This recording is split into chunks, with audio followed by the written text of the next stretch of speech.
ઉમરેઠ શહેરમાં ઝાડા ઉલટીનો રોગચાળો વકર્યો। વરસાદી વાતાવરણમાં ઘરે ઘરે માંદગીના ખાટલા।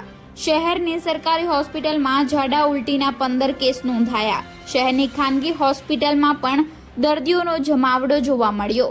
રોગચાળાને પગલે સરકારી હોસ્પિટલમાં ભારે ભીડ જોવા મળી। સરકારી દવાખાના ખાતે દર્દીઓનો ધસારો થતા દવાખાનામાં તંત્ર દ્વારા યુદ્ધના ધોરણે સારવાર કરવામાં આવી રહી છે। દર્દીઓને બાકડા ઉપર પ્લેટફોર્મ પર નીચે સુવાડી સારવાર કરવામાં ઉમરેઠ સહકારી દવાખાનાના ડોક્ટરો, સ્ટાફ સહિત કર્મચારીઓ દર્દીઓને સારવાર અર્થે ઊભા પગે સારવાર કરી રહ્યા છે।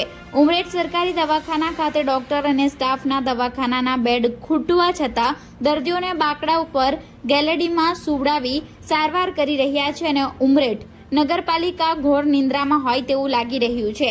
તંત્ર દ્વારા યોગ્ય પગલાં ભરાય તેવી લોક માંગ ઉઠી છે।